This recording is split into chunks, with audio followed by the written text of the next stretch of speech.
الصالحين جميع المؤمنين من المسلمين والمسلمات الأحياء منهم عمل حضرة دين شيخنا سيد الشيخ عبد القادر جلاني وحضرة تاج رفيع سيد الشيخ بهاء الدين شاه نقشبندي وحضرة هجاة الإسلام غزالي وحضرة الشيخ حسن الشاذلي وحضرة مشايخ الكرام الشيخ لله لهم الفاتحة. أعوذ بالله من الشيطان الرجيم. بسم الله الرحمن الرحيم. الحمد لله رب العالمين الرحمن الرحيم. إياك نعبد وإياك نستعين. صراط الذين أنعمت عليهم.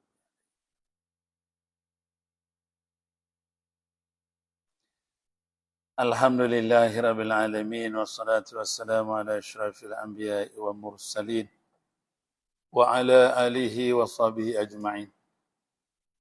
اللهم صل على سيدنا محمد الفاتح لما أغلق والقاتم لما سبق ونصر الحق بالحق والهدي إلى صراطك المستقيم صلى الله عليه وصحبه حق قدره ومقداره العظيم. لا حول ولا قوة إلا بالله العلي العظيم. لا حول ولا قوة إلا بالله العلي العظيم. لا حول ولا قوة إلا بالله العلي العظيم. Amma ba'. Alhamdulillah kita sambung lagi pengajian kita pada memahami ilmu-ilmu Islam yang kita pelajari pada malam ini berkenaan dengan ilmu tarekat dan tasawuf berpandukan kepada kitab Haqa'iq Anit Tasawuf. Kitab saya muka surat 6.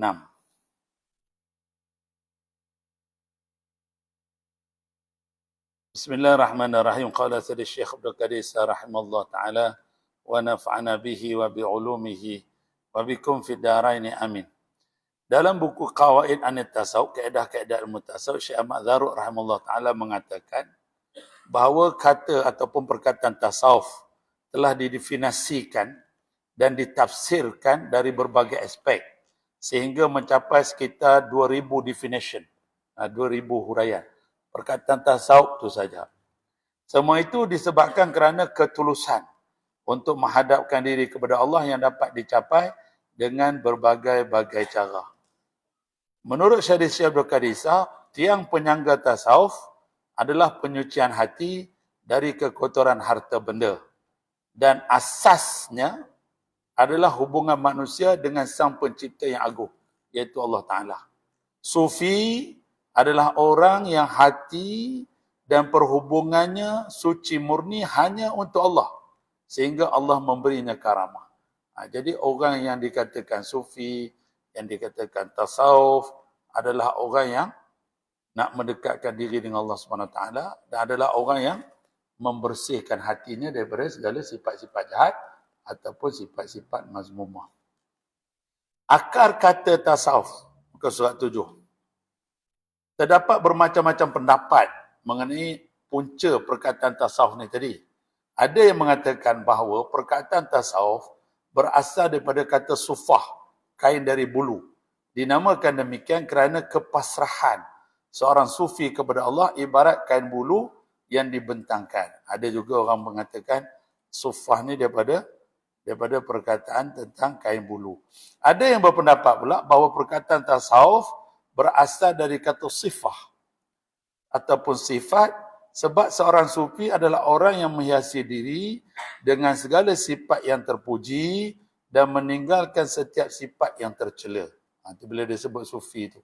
Mana orang ni nak jadi orang yang mengikut jalan Nabi. Ada yang berpendapat bahawa perkataan tasawuf berasal daripada kata safah, bersih. Abu Fat Abbasti mengatakan dalam sebuah syair, orang berselisih dan berbeza pendapat tentang sufi. Sebahagian berhujah bahawa dia berasal dari kata suf. Dan aku tidak memberikan nama ini kecuali untuk pemuda yang membersihkan diri sehingga dia dinamakan sufi. Jadi ini pun ulama huraikan juga daripada mana punca perkataan nama tasawuf, perkataan sufi ini tadi. Ada yang berpendapat bahawa perkataan tasawuf berasal daripada kata sufah ataupun sufah sebab seorang sufi mengikuti ahli sufah, sahabat-sahabat Rasulullah yang miskin, yang berhijrah daripada Makkahul Mukarramah ke Madinatul Munawwarah, Nabi buat tempat kat mereka, belakang masjid. Kalau kita pergi Masjid Nabawi sampai sekarang ada, dia macam pangkin. Tapi dah buat daripada batu lah. Ada pagar kat belakang, belah kiri. Belakang masjid. Kita boleh nampak. Itu tempat ahli sufah. Apa kerja mereka ni? Mereka kerja mengapai. Mengapai Quran, mengapai hadis. Mereka duduk tentu. Sebab mereka ni miskin. Tak ada keluarga, tak ada apa. Dan majoriti adalah pemuda-pemuda. Lebih kurang 80 orang. Duduk tentu. Harap tunggu Nabi bagi makan. Punya nak selamatkan iman. Kita dapat iman, tak ada rasa apa-apa. Buat dah.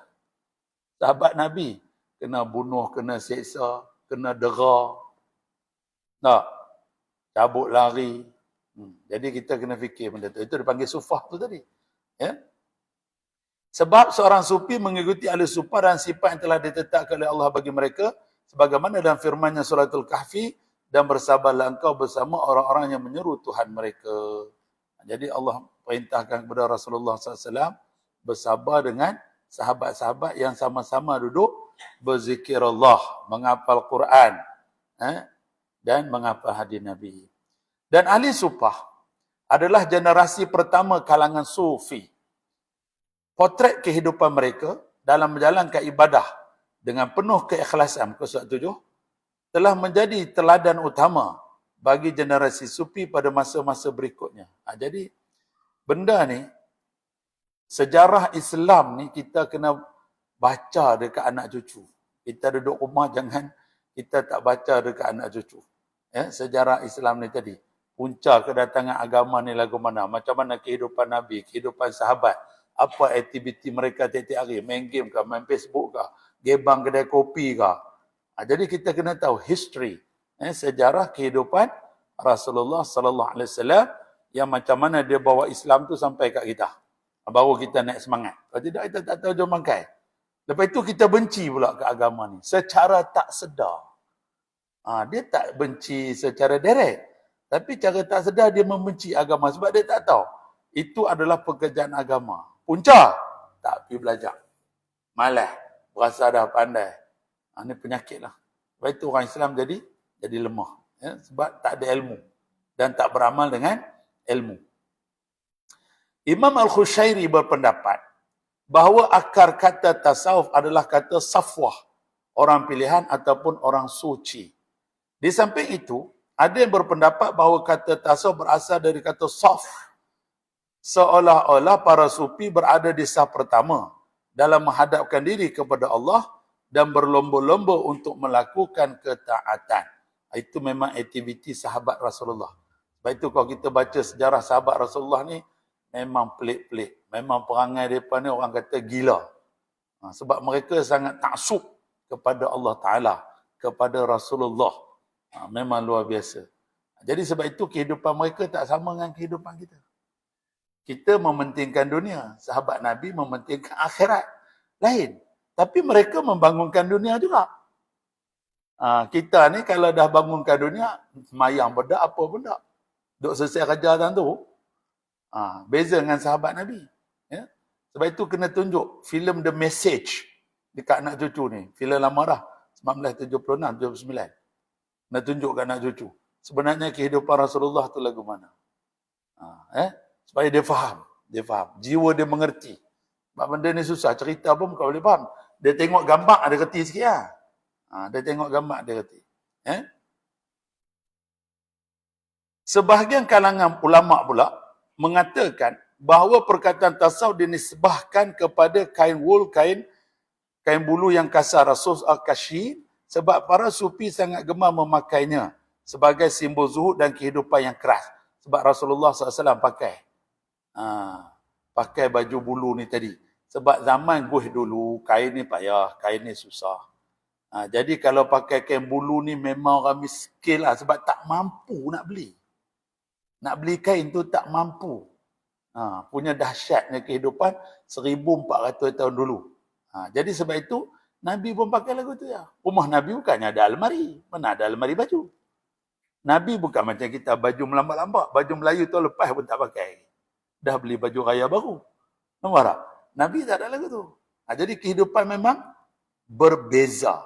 Tu kita kena faham tu. Itu yang dikatakan zuhud. Mana zuhud tu apa? Tak cinta dunia. Bukan mereka tak ada dunia. Tapi perasaan cinta tu tak ada. Payah tu benda tu. Nak buang daripada hati kita. Menurut Sayyid Syekh Abdul Qadir Isa, meskipun terdapat bermacam-macam pendapat tentang punca perkataan tasawuf, namun kata ini sudah terlanjur terkenal sehingga tidak perlu lagi didefinisikan secara etimologis. Tak perlu nak cerita panjang lebar, tak perlu nak hurai, perkataan ini dah lama dah terkenal dah ribu tahun. Pengingkaran sebahagian kalangan orang yang tak suka terhadap perkataan tasawuf kerana perkataan ini belum dikenal pada masa sahabat dan tabi'in tidak dapat diterima. Sebab banyak sekali istilah yang muncul dan digunakan setelah masa sahabat tanpa ada yang mengingkari, seperti istilah nahu, fiqh dan mantik, arud dan sebagainya. Macam-macam istilah lagi dalam agama ni tadi, muncul istilah-istilah ini selepas zaman sahabat. Sebab apa? Ilmu tu dah berkembang. Ilmu tu dah berkembang. Bukan bermaksud benda tu bid'ah, diada-adakan oleh ulama, tidak. Tapi sebab ilmu tu dah berkembang. Dengan demikian, Sayyid Syekh Abdul Qadir Isa tidak terlalu memperhatikan bermacam-macam ungkapan dari punca asal perkataan tasawuf. Menurut Sayyid Syekh Abdul Qadir Isa, lebih baik kita menumpukan perhatian pada tajuk-tajuk dan intipati dari tasawuf itu sendiri. Yang dimaksud dengan tasawuf adalah usaha untuk membersihkan jiwa. Bila dia kata Muhammad mengaji apa? Mengaji tasawuf. Dia tengah mengaji cara-cara nak membersihkan jiwa. Memperbaiki akhlak, supaya akhlak jadi lebih baik. Dan mencapai makam ihsan. Anta'budallah ka'annaka tara. Sembahlah Allah seperti kamu melihat Allah. Tu orang mengaji tasawuf. Tujuannya dia nak dapat makam ihsan yang disebut oleh Rasulullah sallallahu alaihi wasallam. Inilah yang dinamakan dengan tasawuf. Boleh sahaja dikatakan bahawa tasawuf adalah aspek kerohanian. Bila sebut tasawuf ni, dia adalah ilmu kerohanian berkenaan dengan roh kita, tentang sifat-sifat batin kita. Itu dipanggil tasawuf. Atau aspek ihsan, sembah Allah seperti melihat Allah. Atau aspek akhlak dalam Islam. Itu dipanggil tasawuf. Dan boleh saja tasawuf dinamakan dengan nama lain, asal sesuai dengan intisari dan intipati dari tasawuf itu sendiri, iaitu akhlak. Namun demikian, para ulama sufi telah mewarisi perkataan dan hakikat tasawuf dari para pendahulu mereka sejak masa awal Islam sampailah hari ini, sehingga sudah menjadi tradisi bagi mereka untuk menggunakan perkataan tasawuf. Ini pun dihurai juga. Sejarah perkembangan tasawuf. Dr. Ahmad Al-Awasi berkata banyak kalangan tertanya-tanya mengapa dakwah kepada tasawuf tidak berkembang di awal era Islam. Ada juga orang petikai.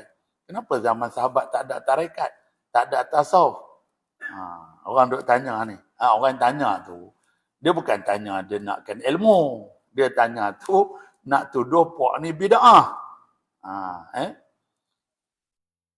Dan baru muncul setelah era sahabat dan tabi'in. Jawapannya, pada awal Islam, dakwah kepada tasawuf belum diperlukan. Sebab pada era itu, semua orang adalah ahli taqwa, ahli wara' dan ahli ibadah. Berdasarkan panggilan fitrah mereka dan kedekatan mereka dengan Rasulullah sallallahu alaihi wasallam. Mereka semua berlomba-lomba untuk mengikuti dan meneladani Rasulullah sallallahu alaihi wasallam dalam setiap aspek. Oleh kerana itu, mereka tidak memerlukan ilmu yang membimbing mereka kepada sesuatu yang benar-benar telah mereka kerjakan. Jadi zaman Nabi, dia tak perlu nak kata tasawuf dah, sebab orang semua ikut akhlak Nabi bulat-bulat. Dia memang ikut bulat-bulat. Sebab itu orang kafir Quraisy kata mereka ni gila. Mereka ni taksub, memecah belahkan masyarakat. Sebab dia punya kehidupannya totally change. Memang berubah sungguh perangai-perangai orang yang masuk Islam ni tadi. Jadi sebab itu, mereka ni tak perlu kita nak sebut tasawuf, sebab mereka tu tasawuf dah. Tu. Akhlaknya memang hebat. Ya? Keadaan mereka, sahabat Nabi ni, ibarat seorang Arab murni yang mengetahui bahasa Arab melalui warisan dari generasi pendahulu. Dia dapat menciptakan syair yang fasih tanpa sedikit pun memiliki pengetahuan tentang tata bahasa Arab dan ilmu mencipta syair. Orang seperti ini tidak perlu mempelajari nahu dan saraf dan balaghah. Nahu, saraf, balaghah dan ilmu tentang syair diperlukan dan mesti dipelajari oleh orang yang banyak melakukan kesalahan berbahasa Arab dan lemah dalam menyusun kalimah-kalimah, atau bagi orang bukan Arab yang hendak memahami dan mengetahui bahasa Arab, atau pada saat ilmu-ilmu tersebut menjadi keperluan masyarakat sebagaimana keperluan mereka terhadap ilmu-ilmu lainnya. Jadi dia bagi contoh sahabat Nabi ni seperti orang yang memang orang Arab. Dia memang tak tahu bahasa apa. Yang dia tahu bahasa Arab. Yang itulah dia bercakap. Dan dia bercakap pula dengan bahasa Arab yang tinggi. Sebab tok nenek dia bercakap lagu tu. Dia tak campur bahasa-bahasa luar. Sebab zaman dulu mana ada televisyen, radio semua ni. Zaman kita ni orang Arab pun cakap bercampur bahasa orang putih, bercampur bahasa Perancis. Sebab bahasa tu dah jadi rojak. Lebih lagi kalau main komputer, ada bahasa komputer pula. Jadi zaman dulu tu, yang tu lah dia cakap. Dia macam tok nenek kita dulu. Mereka pantun ni sat ya. Kita nak pantun, mana ada dah lah ni. Orang pergi Minang berpantun payah dah. Ada. Nak kena reka tulis dulu. Nak jawab spontan. Memang tak boleh jawab. Sebab bukan kita punya budaya dah. Budaya kita dah jadi caca marba. Dah tak ada dah budaya Melayu Islam ni. Sebab dah bercampur aduk macam-macam pesen. Itu masalah dia. Jadi kita faham sahabat Rasulullah sallallahu alaihi wasallam tu tadi tak perlu mereka nak mempelajari tasawuf dah sebab mereka memang ahli tasawuf dah. Tu. Meskipun para sahabat dan tabi'in anak murid sahabat tidak menggunakan perkataan tasawuf, akan tetapi secara pengamalan mereka adalah para sufi yang sesungguh-sungguhnya, yang sebenar-benarnya. Yang dimaksudkan dengan tasawuf tidak lain adalah bahawa seseorang hidup hanya untuk Tuhannya, bukan untuk dirinya. Tu. Itu yang banyak orang masuk Islam sebab mereka ni pelik. Pasal apa mereka ni pergi perang? Dia bukan nak reta, dia tak takut mati. Mereka ni perang kerana siapa? Jadi banyak orang berubah jadi masuk Islam. Sebab tengah-tengah perang tu berhenti pedang. Dia tanya, weh, hang perang ni pasal apa? Aku perang ni sebab nak ajar orang sembah Allah ya. Allah tu siapa? Tuhan kita semua lah. Kalau lagu tu aku ikut hang. Masuk Islam lah tu juga. Memang ajaib. Memang ajaib. Jadi sebab itu kalau kita baca sejarah sahabat Nabi ni, memang luar biasa. Memang ajaib. Memang kita tak boleh ikut. Semayang sehari 800 rakaat, 400 rakaat. Anak ikut lagu mana? Yang paling common sehari 100 rakaat. Itu kira sahabat yang paling common lah. Sibuk pergi meniaga, pergi kebun. Orang lain pun pergi kebun juga. 400 rakaat. Sayyidina Abu Bakar, dia meniaga kain. 800, 1000 rakaat. Macam mana semayang tu? Kita dengar pun, ambil betul. Nak pergi kerja lah ke mana? Kalau kita lah dah. Tapi itulah sahabat Rasulullah. Kalau yang duduk Mekah pula, dia tawaf Kaabah tu, siang 450 pusingan. Malam 450 pusingan.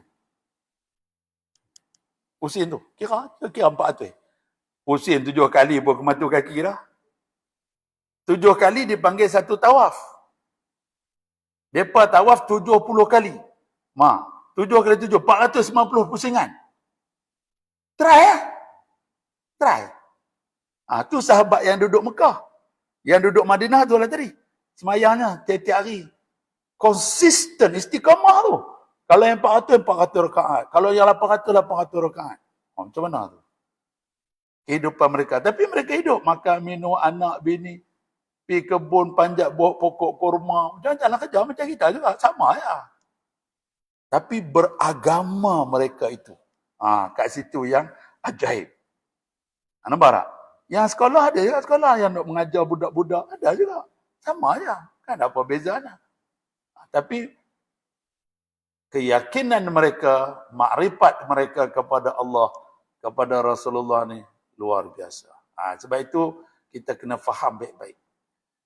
Jadi mereka hidup kerana Allah, bukan untuk dirinya. Dia menghiasi dirinya dengan zuhud, tekun melaksanakan ibadah dan berhubungan dengan Allah dengan roh dan jiwanya di setiap waktu dan berusaha mencapai berbagai kesempurnaan sebagaimana telah dicapai oleh para sahabat dan tabi'in yang telah sampai ke tingkat kerohanian yang paling tinggi.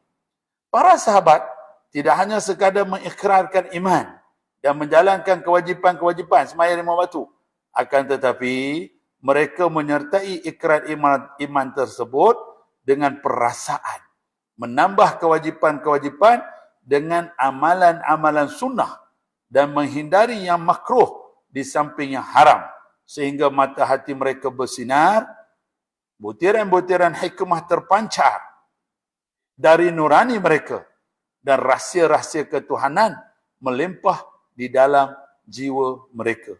Begitu pula keadaan para tabi'in dan pengikut tabi'in. Memang dahsyat. Jadi sebab itu, kalau orang mempertikaikan sahabat Nabi, mempertikaikan tabi'in, tabi'in ni tadi, sebenarnya mereka tak baca sejarah. Dia tak tahu karakter, watak orang-orang ni. Macam mana mereka kata, mana boleh hafal sampai 600,000 hadis. Hang tak kenal orang. Sebab kehidupan mereka totally different. Memang tak sama dengan kita. Dan mereka ni semua ajaib-ajaib. Ajaib-ajaib. Macam-macam karamah Tuhan bagi. Jadi memang pelik lah. Jadi sebab itu orang tengok orang pelik. Lepas itu sahabat ni pula, kalau duduk dalam masjid Nabi tu semua diam. Tak bercakap. Semua diam dan tunduk. Tunggu Nabi nak cakap apa. Jadi kalau orang asing datang, tak tahu mana satu Rasulullah. Sebab sama ya semua pakai baju putih belakang. Tu dahsyat tak dahsyat? Jadi inilah yang disebutkan ahli sufi yang sebenarnya. Memang mereka ni orang yang membersihkan jiwa. Yang disuruh kita ikut mereka. Kena ikut mereka ni. Memang hebat sungguh. Ketiga masa tersebut adalah masa keemasan dan sebaik-baik masa dalam Islam. Nabi SAW bersabda, khairul quruni qarni. Haza falladhi yalihi walladhi yalihi. Sebaik-baik masa adalah masaku ini, kurun aku, Nabi kata, lalu masa sesudahnya, lalu masa sesudahnya. Jadi ada ulama kata sampai 500 tahun. Masa yang dikatakan kurun yang baik. Sebab orangnya semua baik-baik. Memang luar biasa. Setelah era itu, bermacam-macam bangsa mulai memeluk Islam. Bidang ilmu pengetahuan juga semakin meluas dan terbahagi-bahagi di antara para pakarnya. Setiap kelompok berusaha menetapkan ilmu yang mereka geluti dan mereka kuasai.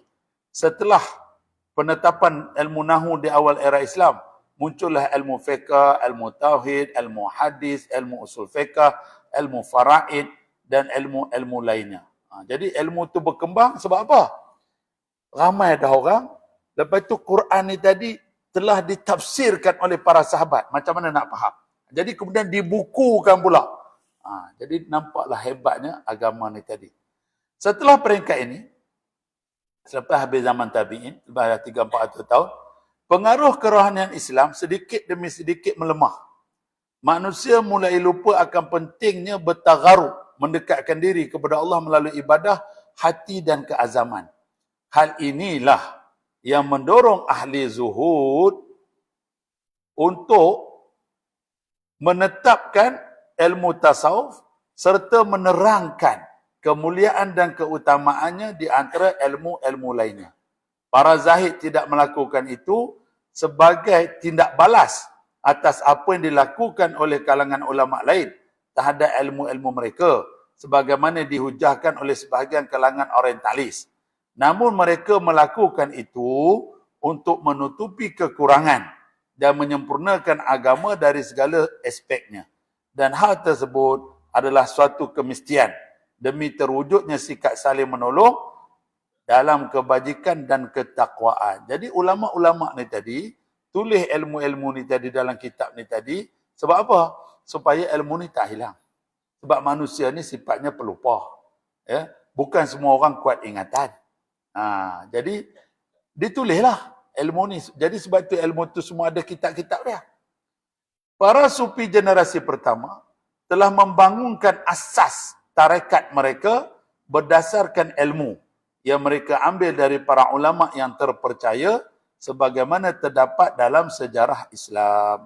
Sejarah perkembangan tasawuf dapat dilihat dengan jelas dalam sebuah fatwa yang disampaikan oleh muhaddis Syekh Muhammad Shadiq Al-Ghumari Al-Maghribi, seorang pakar dalam bidang hadis. Pada satu hari, dia ditanya oleh seseorang tentang siapa yang pertama kali mendirikan tasawuf. Tasawuf ni sebenarnya punca daripada mana? Siapa dia? Dan apakah tasawuf berlandaskan pada wahyu samawi? Tasawuf ni daripada wahyu kah? Daripada Quran kah? Dia menjawab bahawa asas dari tarekat adalah wahyu samawi, wahyu daripada langit, yang merupakan sebahagian dari ajaran agama yang dibawa oleh Nabi Muhammad sallallahu alaihi wasallam. Saya sempat jumpa dengan Syekh ni punya anak murid masa saya pergi Morocco. Dia kata, Syekh kata Islam akan bangkit daripada tempat hang. Dia tanya saya, mai daripada mana? Kita kata mai daripada Malaysia. Arwah tok guru aku sebut dah. Islam akan bangkit daripada tempat hampa. Tu. Jadi sebab itu, benda ni ulama-ulama ni, mereka ni beramal dengan ilmu. Jadi mereka ni bukannya orang yang tak ada ilmu. Jadi orang yang tak tahu, dia ingat ilmu tarekat tasawuf ni rekan ulama. Tidak diragukan lagi bahawa tarekat atau tasawuf adalah makam ihsan. Dan ihsan adalah salah satu dari 3 elemen dasar agama. Sebagaimana diterangkan oleh Rasulullah sallallahu alaihi wasallam dalam sebuah sabdanya setelah menjelaskan ketiga elemen dasar tersebut. Ini adalah Jibril yang datang untuk mengajari kamu tentang agama kamu. Ketiga elemen dasar agama tersebut adalah Islam, iman dan ihsan. Islam adalah ketaatan dan ibadah. Iman adalah cahaya dan akidah. Sedangkan ihsan adalah maqam muraqabah, pengawasan dan musyahadah, penglihatan dengan mata hati, sebagaimana tersebut dalam sabda Nabi sallallahu alaihi wasallam, al-ihsanu an ta'budallaha ka'annaka tarahu fa in lam takun tarahu fa innahu yarak. Jadi dia kata ihsan, Nabi kata, adalah engkau menyembah Allah seperti engkau melihatnya. Sekiranya engkau tidak melihatnya, maka yakinlah Allah melihat kepadamu. Hadis tersebut menerangkan tentang 3 elemen dasar Islam. Barang siapa meninggalkan makam ihsan, iaitu meninggalkan tarekat atau tasawuf, maka tidak diragukan lagi bahawa keberagamaannya kurang. Sebab dia meninggalkan salah satu daripada elemen dasar agama Islam. Sasaran yang hendak dicapai oleh tarekat atau tasawuf adalah makam ihsan setelah memperbaiki Islam dan iman. Tu. Jadi ni kita nak kena faham baik-baik masalah ini tadi, supaya kita tahulah bahawa ilmu ni tadi bukan yang direka-reka oleh ulama. Dalam mukadimahnya, Ibnu Khaldun berkata, ilmu tasawuf adalah salah satu di antara ilmu-ilmu syariat yang baru dalam Islam. Asal mulanya ialah amal perbuatan ulama salaf dari para sahabat, tabi'in dan orang-orang sesudah mereka. Dasar tasawuf ialah tekun beribadah, memutuskan jalan selain yang menuju Allah, berpaling dari kemegahan dan kemewahan dunia, melepaskan diri dari apa yang diinginkan oleh kebanyakan manusia, berupa kelazatan harta dan pangkat, serta mengasingkan diri dari makhluk dan berkhalwat untuk beribadah. Yang demikian ini sangat umum dilakukan oleh para sahabat dan para ulama salaf. Jadi sebab itu kalau kita pergi Madinah, dulu dia ada masjid, macam-macam masjid. Masjid Sayyidina Umar, Masjid Sayyidina Abu Bakar, Masjid Sayyidina Bilal. Ini semua adalah tempat-tempat khalwat sahabat-sahabat ni. Jadi kalau kita pergi dekat Masjid 7, dekat tempat peperangan Khandaq, kan ada situ. Yang masih ada dia perkekalkan lagi, Masjid Sayyidina Abu Bakar, kecil batu tu. Lepas tu Masjid Sayyidina Ali. Semua ada tempat-tempat kubu-kubu ni tadi, sambil mereka perang, sambil mereka beramal dalam tu. Tu kita faham baik-baik. Jadi zaman itu, benda ni semua orang buat. Semua orang berkhalwat. Tapi zaman kita, tak ada. Semua orang main Facebook. Dah berbeza, zaman dah berbeza. Nampak tak? Semua orang melepak kedai kopi. Tak kira Tok Lebay, Tok Imam, Tok Ustaz.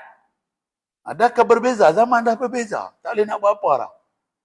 Jadi zaman dulu, semua orang ni tadi umum dilakukan oleh para sahabat dengan berkhalwat untuk beribadah. Lalu ketika manusia mulai condong dan terlena dengan urusan duniawi, pada abad kedua dan sesudahnya, nama sufi dikhususkan bagi orang-orang yang tekun beribadah sahaja. Itu puncanya.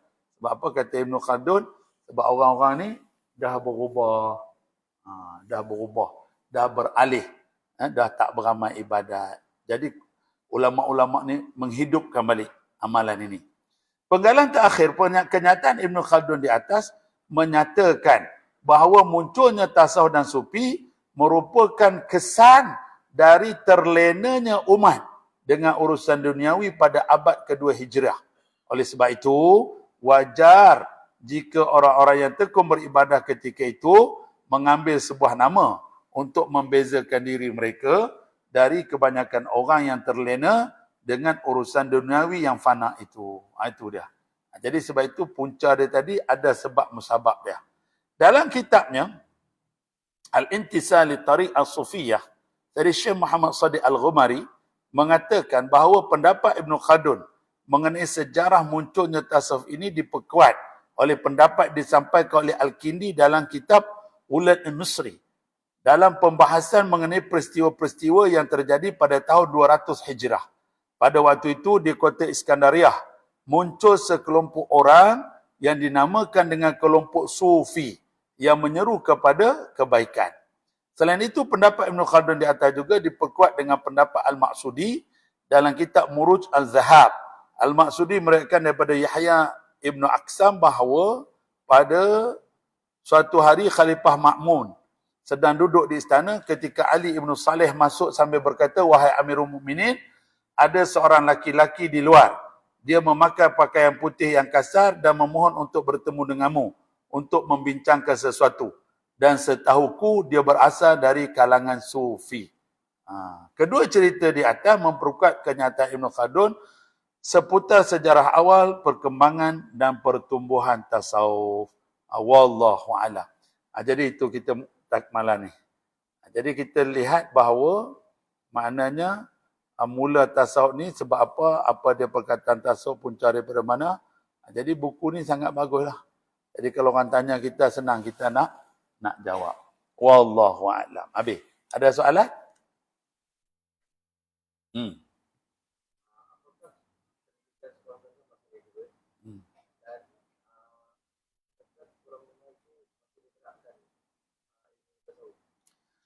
Dia kalau pendidikan negara ni dia ikut politician. Tak boleh nak buat apa. Dia ikut siapa yang merintah. Dia tak boleh nak buat apa benda ni.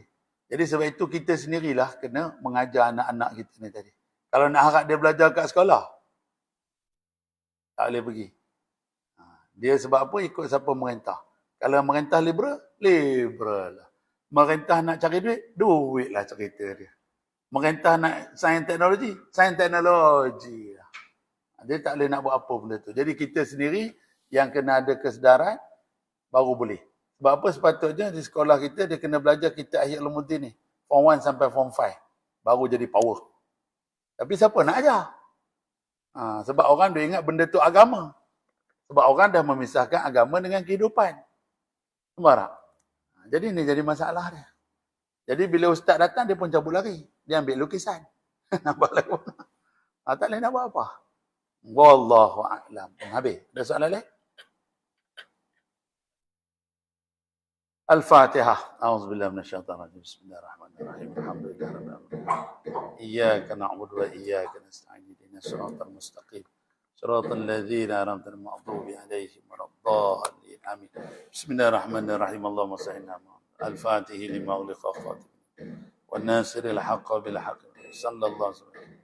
اللهم تف علينا حكمتك يا مقلب خلوص بقلبنا عليك. ربنا آتنا في الدنيا حسنة وفي الآخرة حسنة وقنا عذاب النار. وصلى الله على سيدنا محمد ختم الأنبياء والمرسلين والحمد لله رب العالمين. أستغفر الله Qataballahu minkum.